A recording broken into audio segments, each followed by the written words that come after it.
कांग्रेस ने क्यों आंख दिखाई? पप्पू यादव ने खेल दिया अब तक का सबसे बड़ा दांव। यह डील तेजस्वी यादव के लिए डूबेगी। महागठबंधन के अंदर सीट शेयरिंग को लेकर के मामला बड़ा दिलचस्प हो चुका है और कांग्रेस पार्टी ने आरजेडी को तेजस्वी यादव का बड़ा आंख दिखा दिया है, क्योंकि कांग्रेस पार्टी ने एक ऐसा दांव खेला है जिसके जरिए से एक हथियार बनाया है पप्पू यादव को, और पप्पू यादव का हथियार बना करके इस्तेमाल किया है और उसके जरिए से एक बयान दिया है, जिस बयान के जरिए से आरजेडी और महागठबंधन का खींचतान मच गई है और खींचतान शुरू हो गई है। पप्पू यादव ने जो कहा है कि पप्पू यादव ने आरजेडी पर हमला करते हुए कहा कि 2024 का लोकसभा चुनाव के आधार पर सीट शेयरिंग होनी चाहिए। आप 2020 में मत जाइए, आप 2015 में मत जाइए, आप 2010 में मत जाइए, आप हालिया रिपोर्ट कर लीजिए और 2024 के आधार पर यानी लोकसभा का जो चुनाव हुआ है उसी के आधार पर सीट शेयरिंग कीजिए। यह बड़ा हमला है। इसके पीछे आधार क्या है कि उन्होंने क्यों कहा, इसको समझने की जरूरत है, क्योंकि लोकसभा में 40 सीटों में कांग्रेस पार्टी ने 9 सीटों पर चुनाव लड़ी थी और 9 सीटों में सिर्फ और सिर्फ 3 सीटें जीत ली, यानी 33% लगभग स्ट्राइक रेट रहा कांग्रेस पार्टी का लोकसभा चुनाव के अंदर। लेकिन उसी में कांग्रेस आरजेडी 26 सीटों पर चुनाव लड़ी लेकिन 40 सीट जीत पाए, यानी कुल मिलाकर 15% स्ट्राइक रेट रहा। कुल मिलाकर देखा जाए तो Congress party double strike rate पर है और आरजेडी सिंगल पे भी नहीं पहुंच रहे हैं। यह लेकर के बड़ा हमला है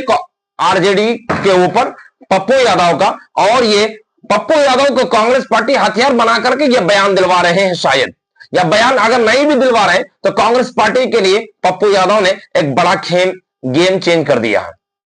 उसी के बाद उन्होंने सीधा तौर पर कहा, अगर आंकड़े की तरफ बात करते हैं 2020 के आंकड़े, तो 2020 के जो आंकड़ा है तो 70 सीटों पर कांग्रेस पार्टी चुनाव लड़ी थी और जीती थी कितना, 19 सीटें। 19 सीटें जीती, यानी कुल मिलाकर के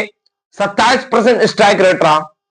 लेकिन 2020 में विधानसभा चुनाव आरजेडी 144 सीटों पर लड़ी थी लेकिन उसमें 52% स्ट्राइक रेट रहा, यानी विधानसभा में आरजेडी ज्यादा स्ट्राइक रेट है और लोकसभा में कांग्रेस पार्टी ज्यादा स्ट्राइक रेट पर है। ये इसलिए भी ये पप्पू यादव ने बयान दिया है क्योंकि पप्पू यादव भी हालिया रिपोर्ट के अनुसार कांग्रेस पार्टी बिहार के अंदर दिन ब दिन मजबूत हो रही है, क्योंकि राहुल गांधी बार बार बिहार दौरा कर रहे हैं जिसकी वजह से कांग्रेस पार्टी मजबूत हो रहे हैं। और दूसरी तरफ अगर स्ट्राइक रेट हालिया रिपोर्ट देखते हैं तो हालिया रिपोर्ट के अनुसार ही सीट शेयरिंग होनी चाहिए, ऐसा पप्पू यादव के मानना है, जिसको लेकर के हालिया मीटिंग जो हुई है, इस मीटिंग के बाद एक लंबी मीटिंग हुई है और इस मीटिंग के बाद कांग्रेस पार्टी और आरजेडी के बीच एक दिलचस्प लड़ाई हो चला है और इस दिलचस्प लड़ाई के लिए सबसे बड़ा खेल करने वाले पप्पू यादव है, क्योंकि आप सब जानते हैं कि पप्पू यादव कांग्रेस पार्टी के लिए रात दिन मेहनत कर रहे हैं और पप्पू यादव जो पूर्णिया से निर्दलीय सांसद है, आधिकारिक कोई भी कार्यकर्ता नहीं है कांग्रेस पार्टी के, आधिकारिक तौर पर कांग्रेस पार्टी के अंदर शामिल भी नहीं है, लेकिन कांग्रेस पार्टी के लिए